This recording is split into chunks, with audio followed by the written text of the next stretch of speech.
right, welcome to the Scale Blueprint, where we sit down with business leaders who are building real companies, solving real problems, and sharing the lessons that actually move the needle. I'm Mike Ryder, and today I'm joined by someone who's done exactly that, Dr. Lance Reichenberger, the founder and CEO of Trinity Networx, one of the most respected IT service organizations in Southern California.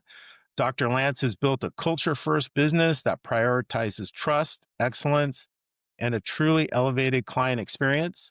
He's a leader who blends technical insight with people-driven mindset, and I'm excited to dig into his journey and the principles behind Trinity's success. Dr. Lance, welcome to the show. Hey, thank you for having me. I appreciate it, Mike, and looking forward to this chat.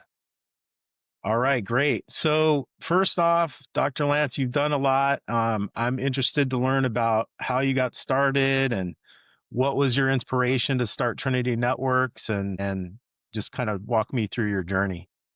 One of the biggest things that I've developed over the years, and my PhD being in organizational leadership and strategy, is failure is huge in success. Right? A lot of people can't. They're so afraid of failure. Oh my God, I may fail. I can't do that. Well, you're never going to be an entrepreneur if that's the case, right? Because we fail all the time, and that's exactly how I got started in the business.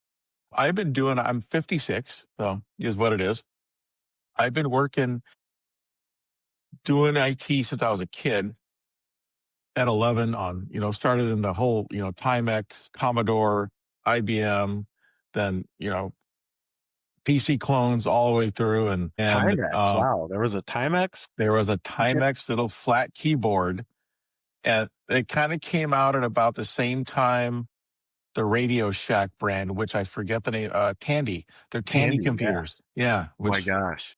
Yeah, and then but we never had a Tandy. I had Commodores, and in those Timex ones, you really had to program BASIC at the beginning. You had to put in the basic commands to even do something because there was no memory, right? There was Right. no hard drive. So Yeah. every time you wanted to do a word processing, you did it, and then you could print. So you learn a little bit of code. So that's kind of where that intrigued me. Is I started to learn code, and I did stupid stuff when I was a kid, and then always did other things in my life. From, you know, paramedic with LA County and, reserve police officer, and then a whole bunch of different other stuff. And after I graduated Loyola Marymount, which was interesting because I had a degree in political science with a double minor in computer science and business. So as you tell, I try to spread my things around the table, right? Yeah. And but as I journeyed into role after graduating in different IT, I became a CTO of a Fortune 1000 plumbing HVAC company, and we had multiple sites across the state. It was really cool. Is I'm a commercial pilot and a flight instructor as well, so Like, they had an wow. airplane. They had which is cool because that became my company car. And I flew to the Bakersfield location, the Lancaster, Glendale, Arizona, Phoenix, and, just wherever, that was my company car. So, Yeah. Vegas for that matter too. So I was traveling everywhere on a weekly basis, checking out the sites and, managing teams and seeing what's going on.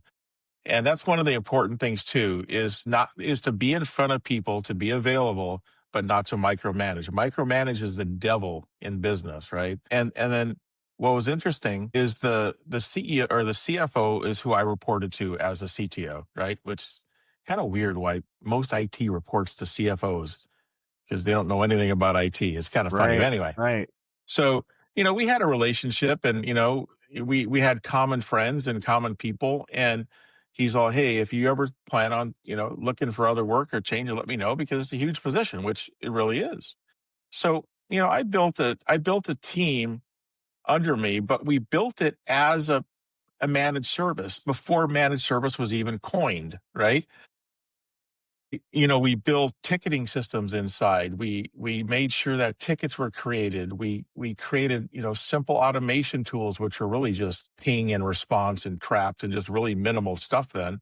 Hmm. And, just making sure there's uptime, there's different things. So we can somewhat see what's happening in the network, right? And we build this stuff and our connections were through MPLS at that time, which Hmm. was the bonded T1s and whatever else to do all this, the infrastructure to the other sites.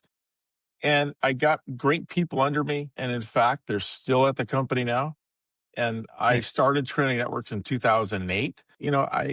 I'm a very loyal person, and that goes to my team, my clients, and the culture of Trinity Networks too. Is where um with with the company I was at, and I told them, I go, hey, I got interviewed. People want to interview me. Mhm. As a CTO of a university and director of a Fortune 100 company. All these people were interviewing me. I go, look, man, I feel guilty. I see there's a lot of opportunity out there, and I feel a little strangulated here. So you know what? I'm going to be looking. All right. All right. So the interesting thing was, he's like, okay. That's cool. Thank you for letting me know, and let me know if you accept something and getting close. Okay. Well, they walked me out that day. No. There was it was an ESOP company, right? So we were employee owned. So they wrote me a huge check. Huh? See you later. And I go, well, Yeah. what's interesting is I think you're making a mistake. I don't care. Oh, the CEO got involved. Anyway. Yeah. So it was the really bad business. They walked me out and I'm like, Yeah. all right, well, I Interesting. walked out. I called my wife at the time and let her know. She was a manager at Edison at that time. Unfortunately, we divorced, but she was a manager at Edison, Southern California Edison at the time. And she's, I had gone. I just got, walked out, and she knew what was going on. It wasn't a surprise. Mhm. I go, I've never owned a cell phone before. I've always had them in IT. They've given them to me. I'm like, I guess I got to get a cell phone. So she met me at the house, and we drove down to Riverside Mall. And we're believers and believers in Jesus Christ, and Yeah. it's not. And the unbelievable thing is we parked at the Nordstrom's, is one of my more favorite places to go, and if Mhm. I have to shop and Yeah. walk through, and there, the T-Mobile store was there, right? And this was infancy in 2008, right? Still Yeah. using Blackberries and whatever else, right? And right next door was a C27 or Corinthians 27 yeah, 27 store next door. Okay. And while I was waiting for them to program my phone and get all that stuff, it was a lot slower in those days, right? If you remember, I went Mhm. in the store and the guy's all, "You all right?" Well, yeah, you look like you got a ton of bricks on your shoulders. I'm all, "Yeah." And he's all, "Can I pray for you?" And we prayed. And it was really interesting how he was moved to see that in me. And it's Yeah. something that I exactly needed. And my wife was next to me at the time. And as we walked out that store, we went next door to get my fancy Blackberry, right? Yeah. That I essentially put on my home BlackBerry server then Oh, earlier wow. the next day or two, and because I Yeah. built it, and we'll get into that. But Nice. we left there, and my wife saw, why are you even working for anybody? You go in and you fix and repair these people. You get their stuff working so well. You build them, you build great teams, the employees in all your past companies that you worked with, those employees are still there. And I even had some from a previous company follow me to this company. Right. And so, okay, let's do it. And right then, Trinity Networks was born. I didn't want to do KS because of the radio station in Orange County, right? The Right. Christian radio station was Trinity Networks. So we did Mhm. it with an X. And, Yeah. I branded it as with LLC, our corporation side of it, right? So it kind of stood out a little bit. Within the end of the day, my wife being a manager of Edison, was a graphic designer in a previous gig there, and the logo was born. If you ever look at our logo, the T in Trinity is the T in Networks, and it's also a cross. It really, really subtle. And, the colors at that time were purple and, the sanctity of purple. And it was subtle and nothing that, we ever push on anybody, right? Because Right. I kind of take the Jordan approach. Yeah. Oh, I'm not going to work with just Christian companies, right? Jordan's thing, he's like, hey, money's money, right? Right. So that day, Trinity Networks was born the same day that I got walked out. Wow. And we got home. I got online, got all my corporation stuff, my LLC done, got domain names, built some servers, which I had parts all over. So I built a Yeah. server, put it in a cloud, and, got the whole thing together. And it was pretty cool. And from that point, I was building a culture at the same time. I Yeah. started like Dave Ramsey did, right? In a picnic table and a chair in a spare bedroom, right? There you go. And, until I was pulling my hair out of my head, working 7 days a week, 20-hour days, is when I decided to hire somebody. And then we'd hire. And then, it was only until I was at a breaking point, right? Yeah. But that area started by failure, right? Failure from getting walked out to walked in another door. And that is Right. so true in the biblical perspective. One door closes, another opens. May not be the right door, but you still got to walk through that door and see what the heck happens, right? That's right. And, so I started building a culture and began, educating myself in business. At that time, I was already about 75% done with my master's in organizational leadership at Mhm. Biola University in La Mirada, right? Mhm. And loved it and learned so much strategy and leadership styles. I began reading books, which are now there's what do we got? Seven books that are required reading for every team member and employee to help understand the culture. Mhm. And, one of them is, QBQ, the question behind the question from John Miller, right? And Who Moved My Cheese, which I'm hoping everybody's read from Spencer Johnson, right? And then we got Monk and the Merchant, great book. It's an old book, Terry Felber. These are parables. And then The Go Getter, Peter Kine, super old, I think 20s, 30s writing. Mhm. The Go Giver, which is a perspective of holding your hand like this instead of like this with your time and your money, right? And then Rhinoceros Success, funny business book that I think everybody in this world needs to read. It's about getting thick skin and sales like a rhinoceros. Comedy Okay. book. And then Boundaries by Dr. Henry Cloud. As business people, we have to have boundaries. So we read those, and then we talk about these on yearly meetings.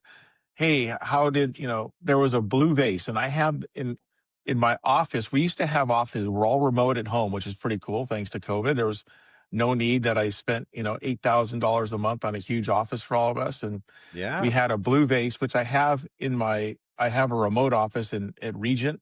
It's kind of a rented, it's a monthly office, just one single office. But Mhm. we've had a blue vase in all our office. And that blue vase comes from the Go Getter.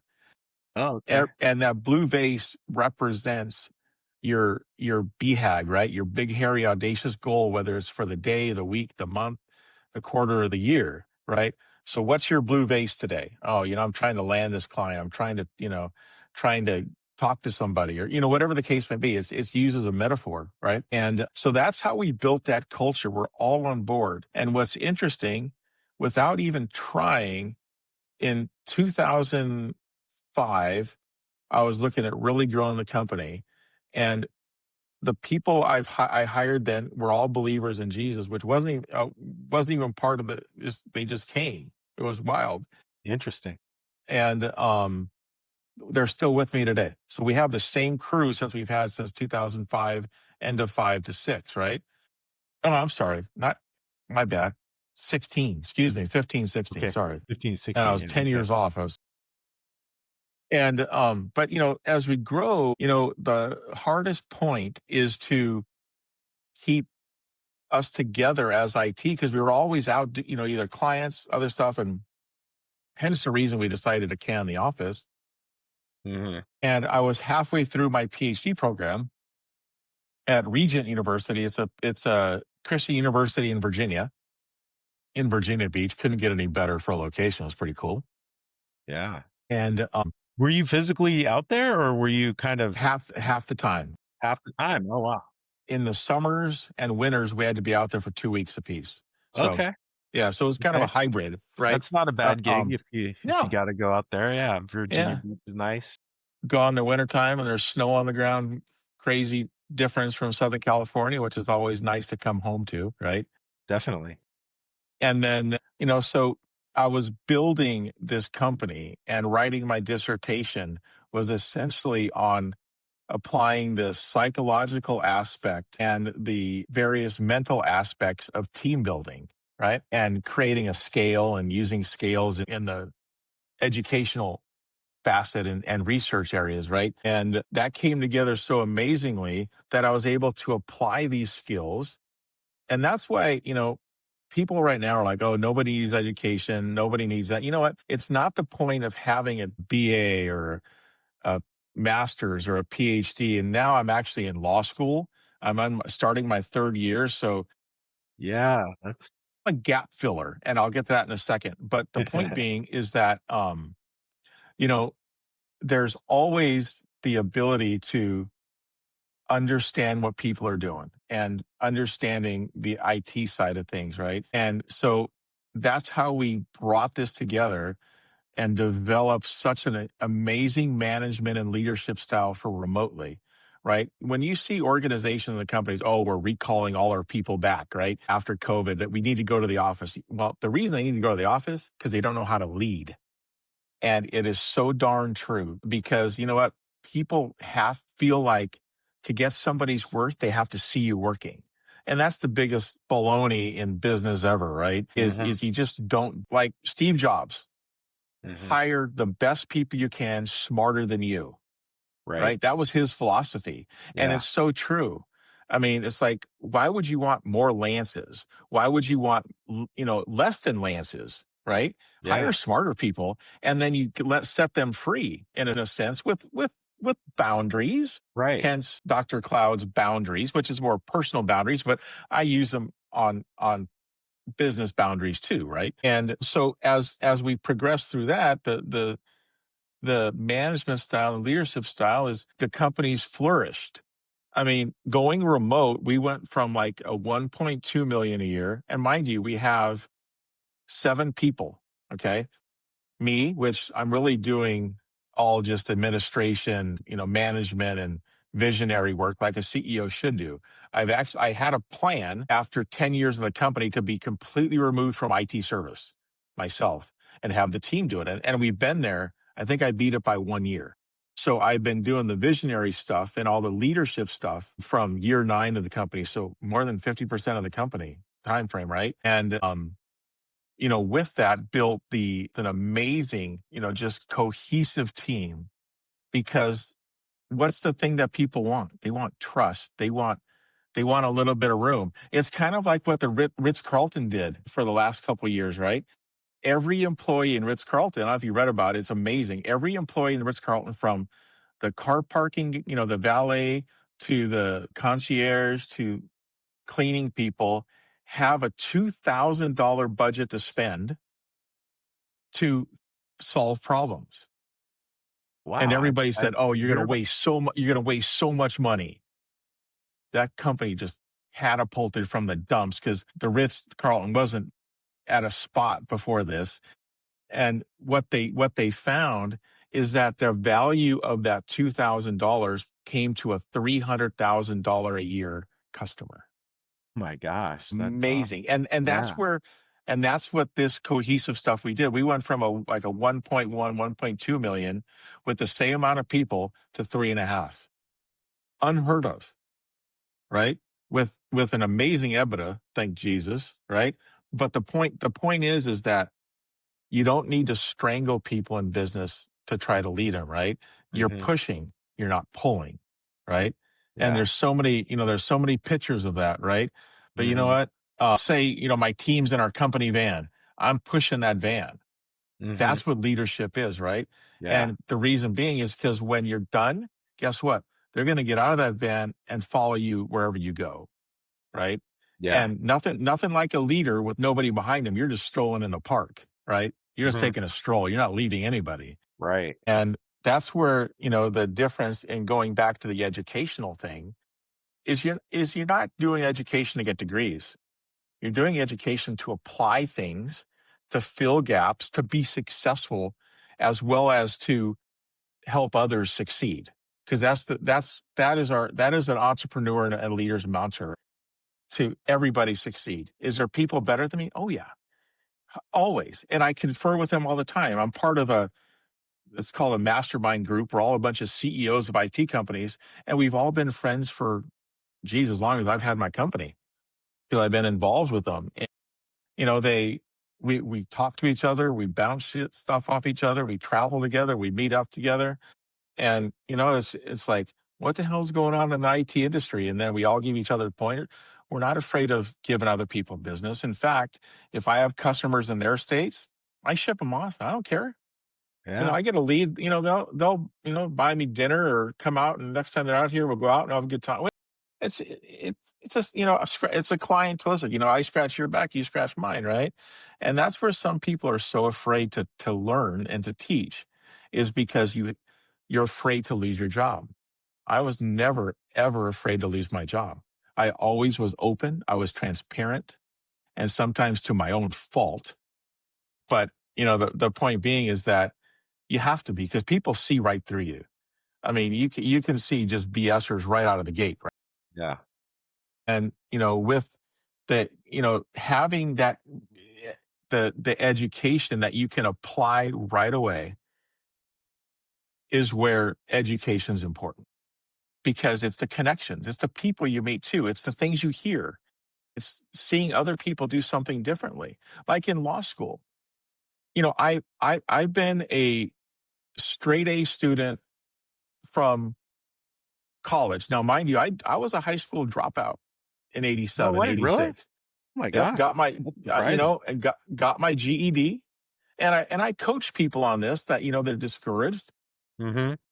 and I dropped out probably junior-ish year. I started not giving a crap, and then once everyone graduated, I'm like, what the hell am I going to do? So anyway, I went back and got my GED. Wow, that's shocking to me because considering all you've accomplished now, and I mean, you're almost like a Renaissance man with the pilot's license, Yeah, JD, PhD. It's yeah. amazing.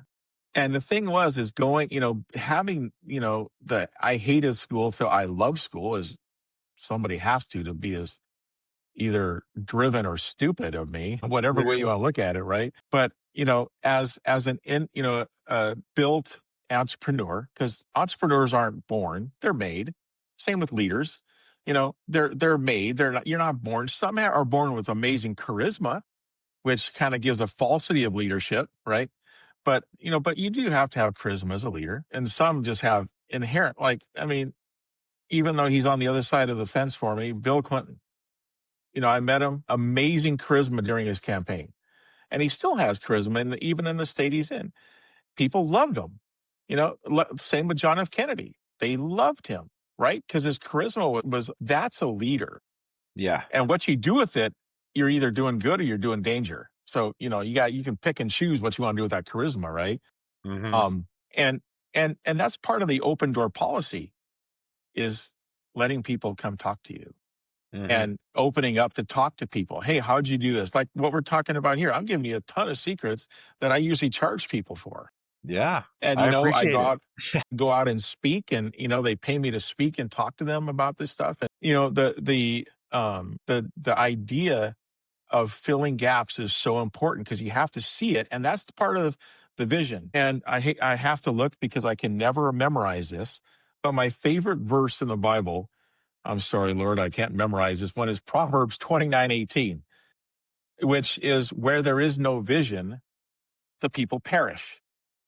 And look at that in perspective. Think about that. If there's what happens if you're just all walking around with no place to go? It's like La La Land. And you have to have vision, or things, your company dies, people die, I mean, everything can happen, right? I mean, if you don't lead your family, what's going to happen to your kids, your dog, your wife? I mean, it's going to be a country song, right? I mean, Yeah. everything's going to happen, and you may lose your truck too. But the point being is that the filling the gap and having a vision. I've been a professional, or a not a professional witness, but a professional in IT, that a lot of attorneys call me when they have problems. And I was doing this, and I'm like, one of the things that really set me off was when I watched the trial, and the cases for, not the trial, but the cases for when the MGM and all those companies and all the hotels in Vegas were hacked, ransomware, and took down like Yeah. a slew. Uh, the attorneys were there. And I was like, ask this. I'm like thinking, ask that question. And I'm like, what am I doing? This is the same thing as being the fixer in IT. Right. So why not fill this gap? So, I ran up on my wife and she thought I was crazy, but supportive. And, I was talking to my IT CEOs. He's like, what would you think about an IT guy as a lawyer? What would you think of that? He's like, I never heard of one Yeah. and never heard of it. And I was like, okay. I go, well, would you hire an IT guy that became a lawyer if you had problems with your business or a customer? Would you recommend 100%? I go, great. You're my new customer because here's what's going to, and they've all been supportive, right? Because, we all got to write contracts. We all got to update our agreements. We all have issues with clients. We all have to have like part of our services or vendor services at Trinity where, we'll read contracts. We'll figure out what's the best route for, if you want to rent or lease copiers or your internet contracts or anything else you do. We read those and I read it as a personal person, not as a lawyer because I'm not one. Right. But I've always read it. And if something brings up, I go, hey, you want to talk to your lawyer about this? Right. Because I've always been able to read and read by finding, picking, picking the needle out of a haystack or, fly poop out of the hay or whatever you want to call it. Right. And that's really what's helped me in law. But the whole thing going into law was a wake up call. The studying's different. The process thing is different.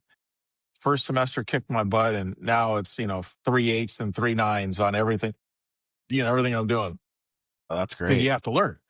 But, Yeah. my It goal seems in like it's a that, different way of thinking than like math or science, yeah, thinking it in is that. logic, but it's Right. picking the pepper out of fly poop, man, serious, Yeah. because Yeah.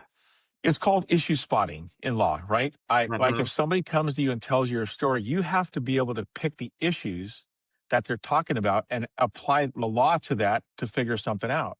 And the same Right. with reading, right? You have to, even like when I read, like I have a rental property and I'm in the process of, the person just moved out and blah blah, and so I'm going through my lease and rewriting it and basically what I learned in property law, right? On the Hmm. lease and making sure it's rock solid, and it is what it is. So it's not that, President Lincoln said, and I screw this quote up all the time too, right? The attorney that's like his own attorney or something, the attorney that's his own client is a fool or something, it's something to that effect. And it's so true. You never want to be your own attorney. You always want to hire somebody else because they have different eyes, right? Right. And so, when I look at that in what I want to do in law is business and tech law and AI law, there's such an opening because there's nobody out there. There's people doing it, Right. but they don't have the background in it that I have. That's right. They don't have the, and that's a gap fill, right? Where can Yeah. you, and that's kind of like the guy with the clothespin. Whoever all these little inventions, all these little advances came from somebody that needed to fill a gap. I need to put a light on a desk. What did Edison do? Made a light bulb, and it's like, hey, let's talk to people. What did Bell do?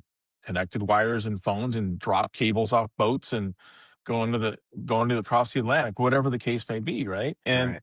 so, but the whole point in Trinity's success is my team. It ain't me.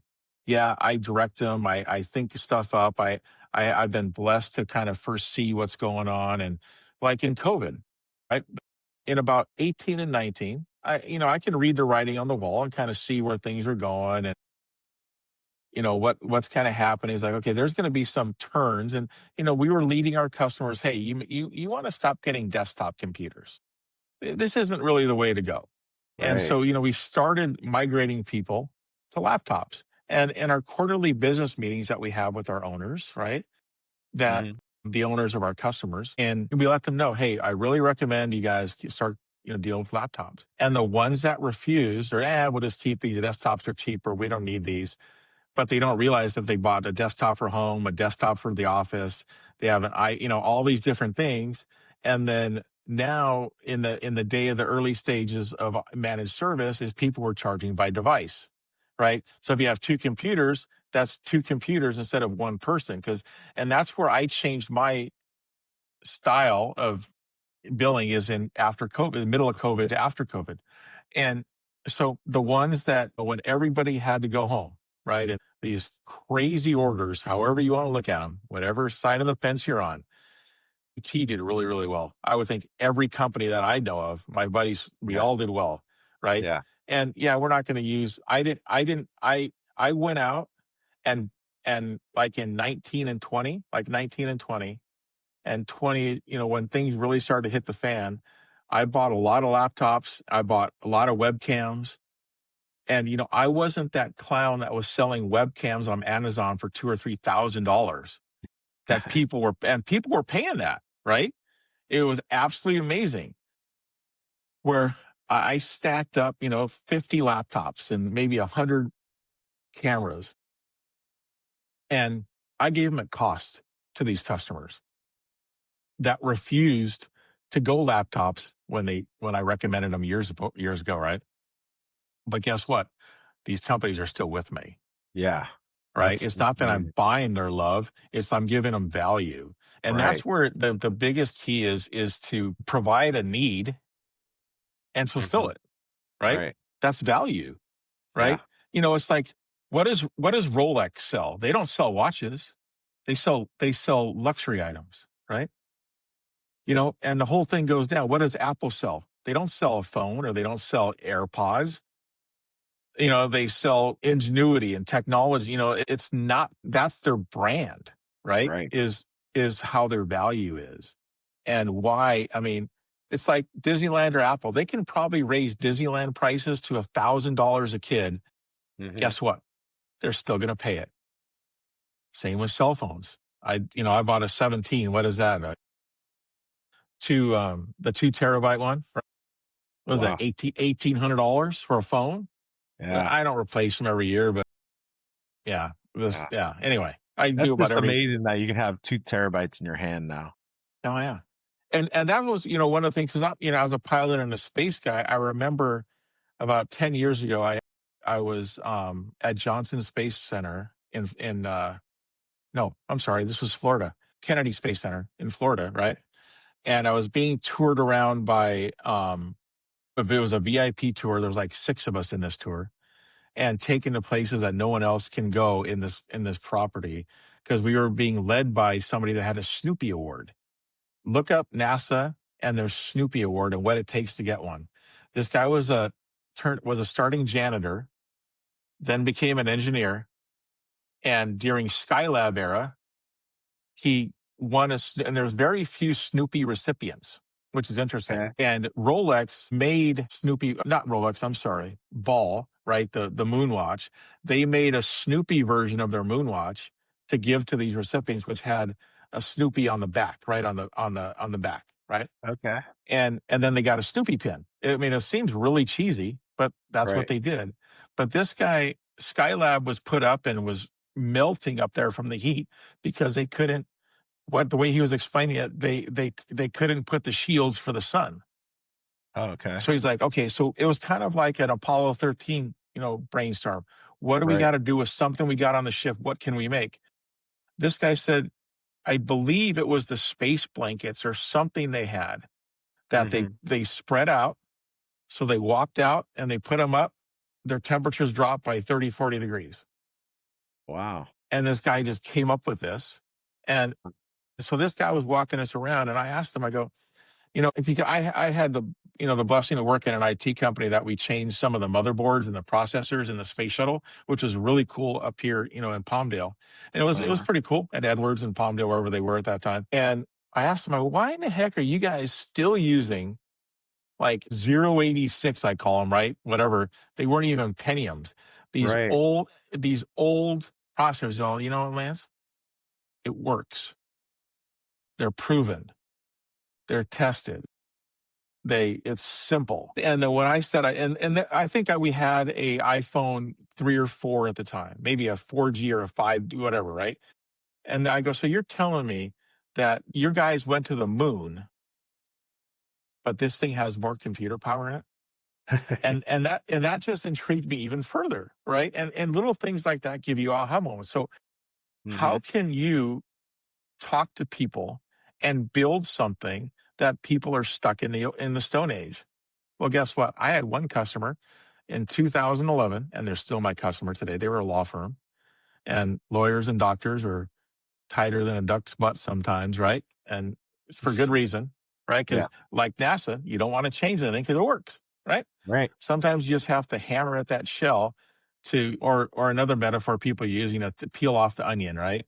And Right. get to the core of the problem, right? And They were on a Novell network still in 2011, which Novell Uh, was he's early 90s, and I happened to be a Novell administrator back then, so I had the knowledge.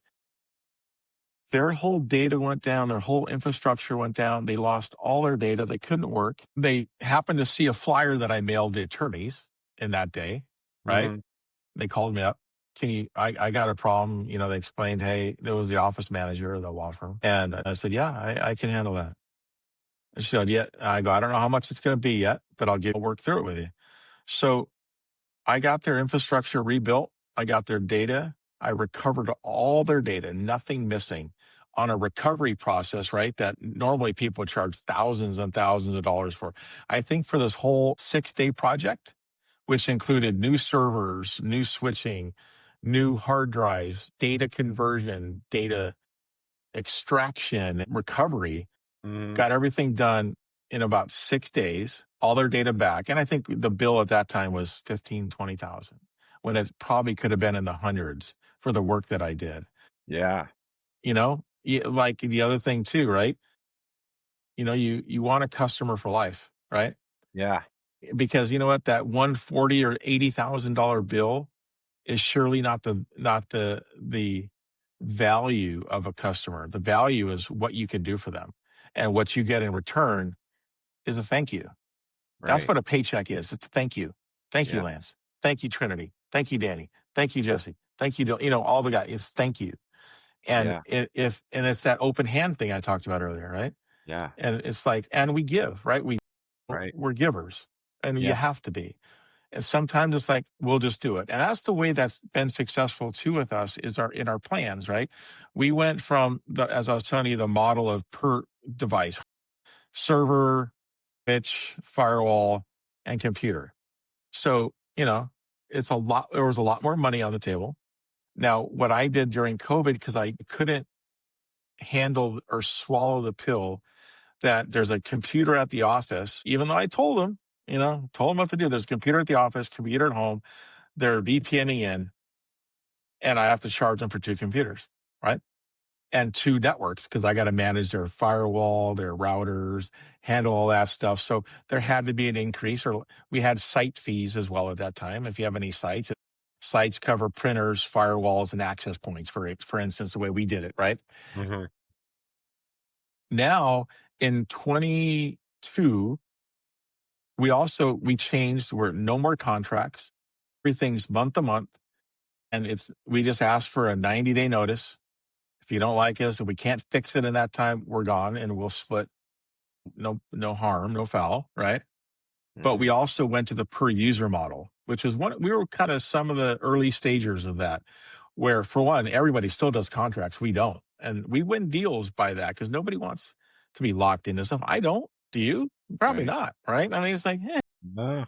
and I like having the flexibility to have like a subscription that I could cancel at any time, right? yeah, yeah. Like what I'm just doing now, I'm going from one I sell carrier to another. There you go. Yeah. It's all Yeah. month to month, right? It's like, Yeah. I don't need to deal with you guys. I'm going over here. Right. Because here's the thing. If you're not working for your company, someone else is going to work harder for your customer, right? Right. And that's what you have to do. You have to be in their face. I hate to say it, but and recommend and be their trusted advisor, which is kind of an overused word, but is building this design of plans which were per user. So we kind of do it like the Office 365 rule, right? If you buy an Office 365 license or have a cloud license, you have it on 5 devices, right? Mhm. And you can use the same license. So we did it a little differently. We did it, okay, you can have one user fee covers two computers, iPad, and a phone. Mhm. So, and most of the time they don't take us up on the iPads, but it's there for them, right? Right. And it's a higher fee, obviously, than a single computer, but Right. it's a value driven thing. Yeah. And I don't like nickel and diamond people. I like line item. Others, 10 users, fantastic. Yeah. Now, other than, 5 switches, 4 servers, 15 computers, 10 site fees. Like, okay, yeah, is this too much on an invoice? It's kind of like the old Pac Bell or AT&T phones when you had hard lines, right? your state fee, your government fee, your disposal fee. And I mean, every freaking fee. It's kind of like when I see my car registration in Yeah. California, right? All Yeah. these darn things. And now it's going to have another line on how many miles did you drive, which Yeah. insane. But at any point, that building this and taking care of your team ultimately takes care of your customers. And that's the Yeah. leadership style. Yeah. My guys, they have their quarterly meetings with their customers. We're divvied up in areas and their account managers, which are also techs. So I built these guys up to be leaders. And when I was going through my PhD program, they were my test dummies. We talked, we had meetings, and so they were built up through that too.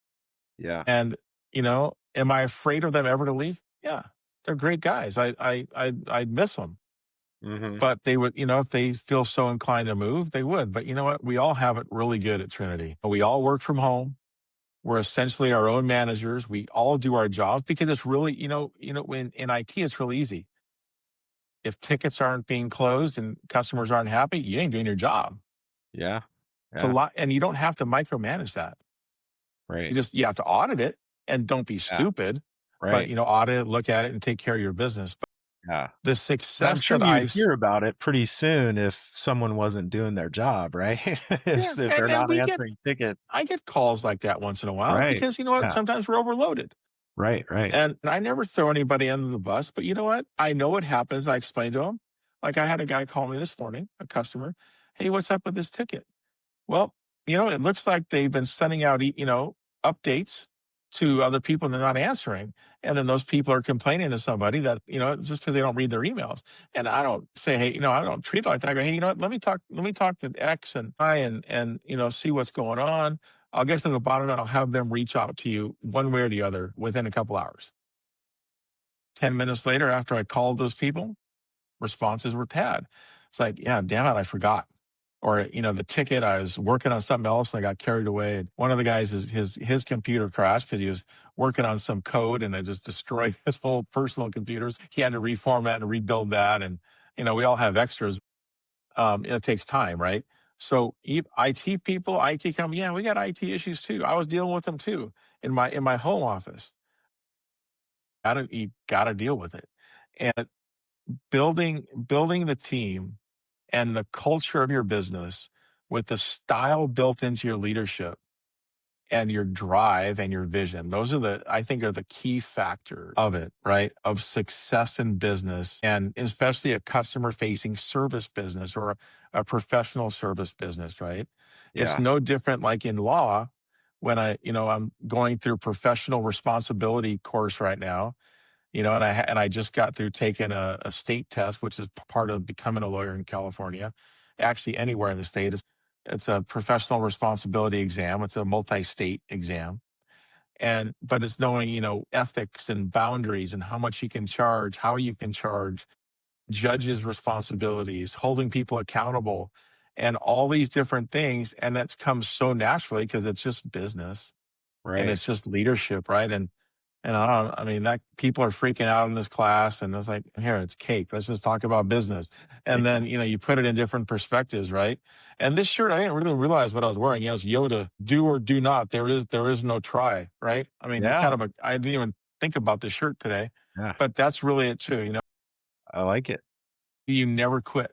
And that's one Right. of the things too that is part of Dave Ramsey's Entree Leadership team at one point. We all have these Churchill paintings that were hand brushed by somebody. They're like one of one. Well, there's like one of 50 in this class. But never surrender, never quit. Right. That was from his speech to those college students, right after the Blitzkrieg over there, right? And Yeah. they got annihilated, and that was his speech that I he did he say never surrender. deserve victory? I think that was one of his things too, right? Yeah, Deserve victory. yeah. Yeah. I Never, remember my little league baseball coach used to say that all the time. yeah, Deserve never it. quit, never Yeah. sit, and we're gonna work so hard, we're gonna deserve this victory, That's or right. fight so hard, or whatever the words were. Right. But Right. it's key because you have to fight in your Yeah. business. You have to fight for Yeah. your customers. You fight for yourself. You fight for your family. Is there work life balance as an entrepreneur? You sure try, but Mhm. in the early stages, that's probably why I went through a divorce. at the early stages of my company. Mhm. And, now that I don't retract from it, but, I'm in a place to where I can have work-life balance. You Mhm. work to get there, right? Yeah. And which is amazing. But the hardest thing is sometimes waking up and going back to the grind, right? Yeah. You got to have a ritual. I'm working on, getting back into shape and losing weight and different stuff. And that ritual is no different than what you do in your company. And Yeah. that's why you'll see, I read a lot of medical stuff. I love medicine, which Mhm. is wild. But I was reading a study yesterday. I think it was from Johns Hopkins or somebody, that walking 3 40-minute stints a week develops your amygdala or your hippocampus, that builds retention and builds smarts. And the other side of that is um, fasting, toning, working out actually reduces that. And it was an Really? amazing, yeah, Interesting. walking. Okay. Yeah, I was like, what the hell? Wow. Something, yeah, I'm not just going to be, a skinny blob, right? Not toned, but the key, and I learned this at Loyola Marymount. That's where I went for my undergrad. Like, it's your brain has to be awake to take exams. No different, right? Than your 3 40-minute walks that keep that alive, right? Yeah. Is I remember before every test or every exam I had, I ran up and down the flight of stairs like 5 or 6 times, Yeah. almost to the point of breaking a sweat, sat down and took a test. And I always did better when your endorphins and everything are flowing and your brain is thinking, Yeah. because all that other BS is out. Because Right. you're out of breath and you're kind of like, oh my God, I almost fell down or cracked, whatever, right? Yeah. It removes the stuff. And I do stuff like that. My stress reliever is watching TV, which some people do, whatever, right? But there's also studies on that show that, because I watch a lot of this, like I have a lot of shows that I have in the background. West Wing, Madam Secretary, MASH, they just keep flowing, right? Because I've already seen them all. And psychiatrists have shown enough that Uh-huh. that the people who watch the same shows to relax, and remove stress better, Oh, because okay. you're not thinking about it. You know what's Yeah. going to happen, Yeah. right? Because Yeah. you've seen this thing a million Yeah. freaking times. You know Yeah. what's going to happen, but it Uh-huh. relaxes you. And That's so what do? funny. I have over the ear headphones when I go to sleep because I don't want to wake up my Mhm. wife, and I have Yeah. an iPad stand. So I don't Yeah. have to use the whole TV on my Yeah. little iPad, or 12-inch There you iPad, go. whatever the pros are, right? Yeah. And I set it for a timer. I set my things for a timer, and I'll Yeah. wake up with my glasses and my earphones, my headset on Yeah. 8 hours later, but they're turned off, right? Yeah. That's funny. Weirdly enough, it helps me sleep better because I hear nothing with noise canceling headphones on, right? Right. Right. But it's really a journey and really cool to have the privilege to run a company, to build one, to start one, as well as to teach people and talk to people on how to do it. Because you know what? Everyone's going to receive something differently. And Yeah. that's why I read about even outside of law and all this hundreds and hundreds of pages a week I got to read, I still get through 2 to 3 other books a week, Yeah. which is important for leadership, is to read, right? Mhm. You have to, 'cause it everybody's perspective, everybody's differences will hit you differently at every time, kind of like the Bible. It's the same thing you read all the time. I go, yeah, you know what?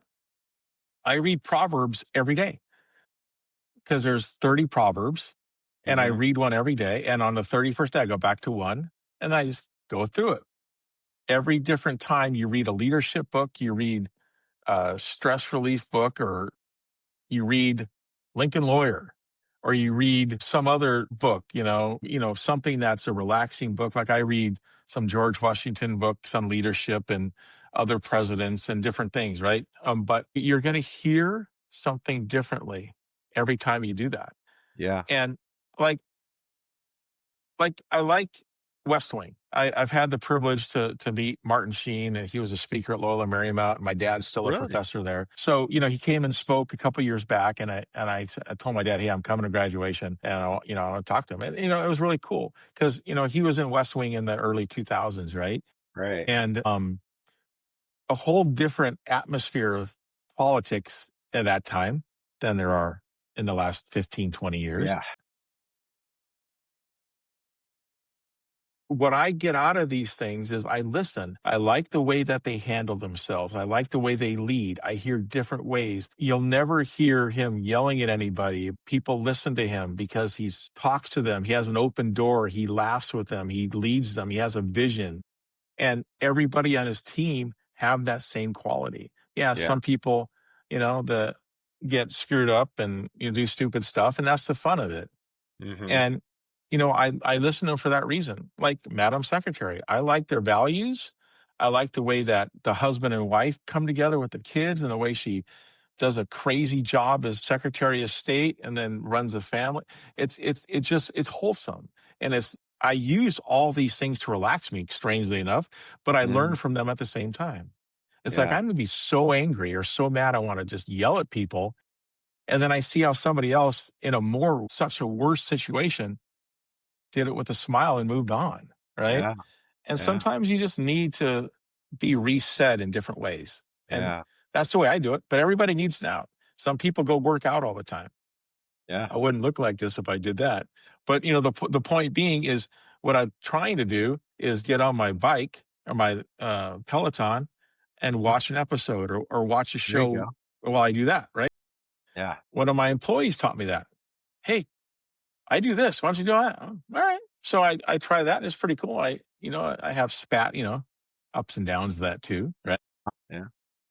But, at this point between running a company, going to law school, which is probably one of the hardest things I've ever done, studying, like I was up at my desk at 6 in the morning yesterday, went to bed at 2 in the morning this morning, and was back Wow. up at 6:30 doing the same thing all over again. Ye And I've been on the phone, I've been working and studying ever since. Wow. And does it kill me? Probably, but Yeah. you know what? It it makes me productive. I have a list, right? I I'm mean, just you're that's just my blowing me list. away with everything you Eh, do. It's blowing my mind. yeah, I'm just trying to soak it all in like a sponge. yeah, but Very yeah, yeah. I mean, that's really the whole nutshell is Yeah. from beginning to current on Trinity and how to get there and why I got there and Yeah. how I got there and the purpose, right? And the Yeah. purpose on why you do things too is really key. So with all this new AI technology coming out, how do you kind of see that impacting the MSP business? Like, I'm sure there's going to be a lot of opportunities there, but also some challenges and risks. Do you have any thoughts on that? Interestingly enough, I'm taking my AI law next semester, but at the on the law side, there's tons, right? Yeah. But in the tech side, you know what? AI is fantastic. It's a tool, Right. right? It's a tool to help you get through the day. Like yesterday, I was cleaning up a lead list, right? Before I imported into Salesforce, right? And I was like, I don't want to send, 2,500 leads out to straighten out these addresses.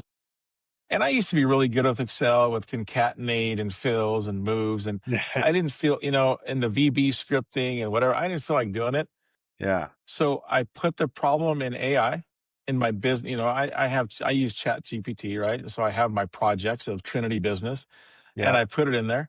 I go, hey, these things are all screwed up. I got building numbers, suite numbers, not house numbers. We don't do customers and homes, but they're all on the front side of the address instead of the back side. Yeah. So can you build me a formula that I can put in a cell and copy down?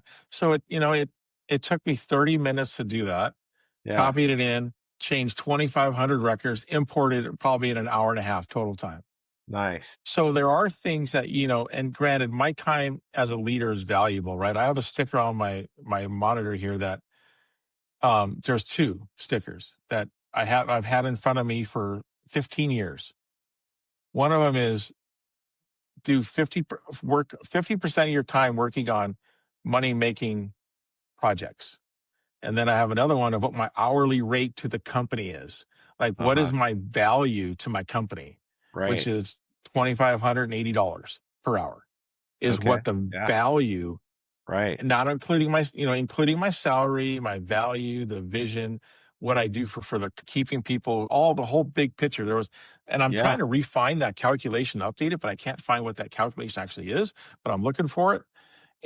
But I have these here. So whenever I start wandering off the path, or let's, get on a social media kick, right? It's like, okay, I just spent 3,000. Okay. Holy crap, people. It's time to move on. Yeah. And that's the thing is even no, and you have to understand everything has a price, right? Right. Nothing is free Right. ever. Yeah. Benefits aren't free.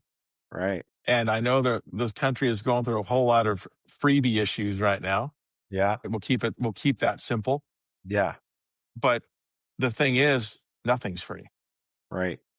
Even in your own company, you have to like I try to, we use a ticketing system or a professional service automation tool, right? A PSA, and it's our IT ticketing system.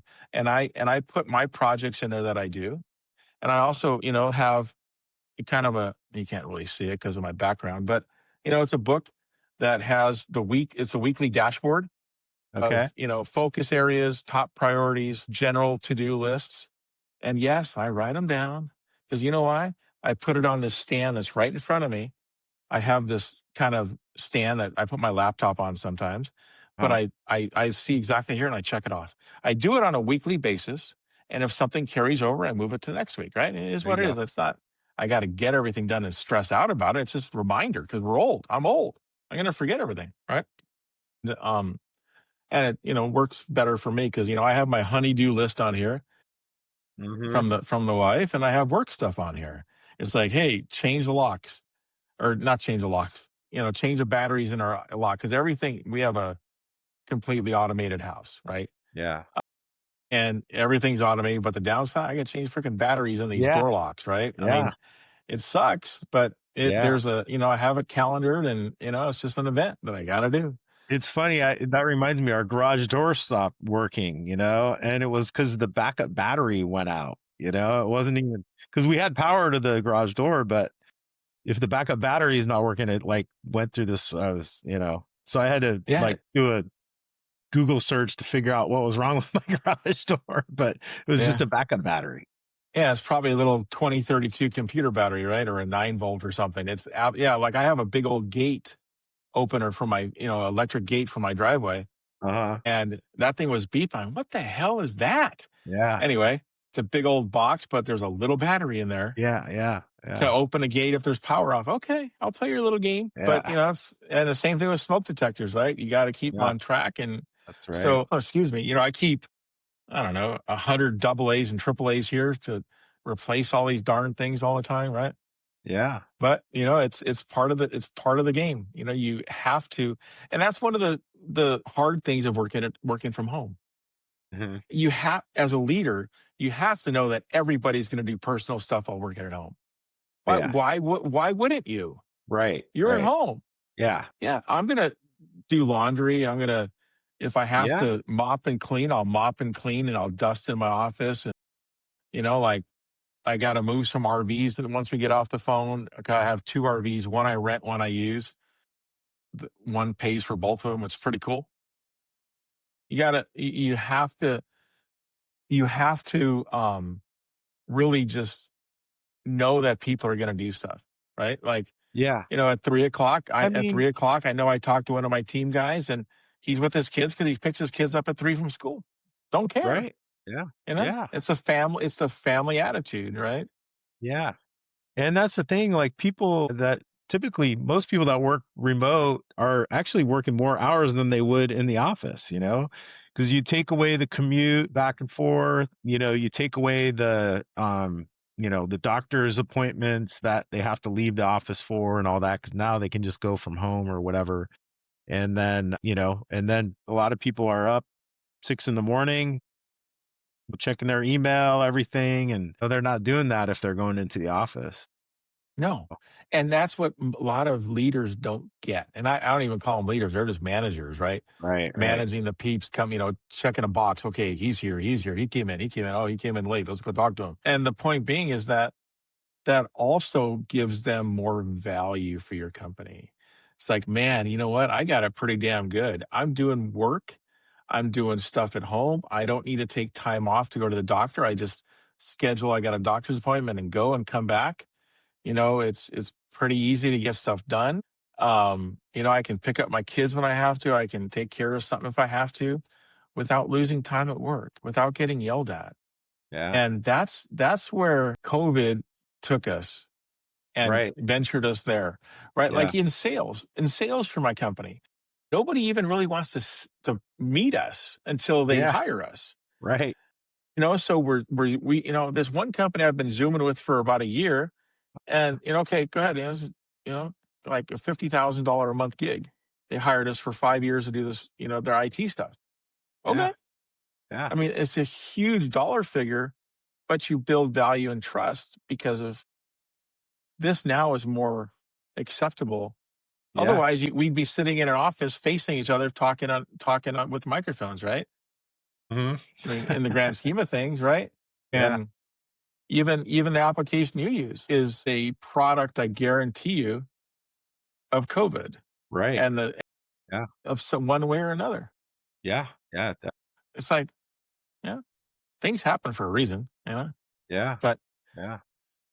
builds ingenuity, right? I mean, look at all the things that came out of the Great Depression, all the people that strived, thrived, figured stuff out, and flourished. Yeah. You know, Yeah.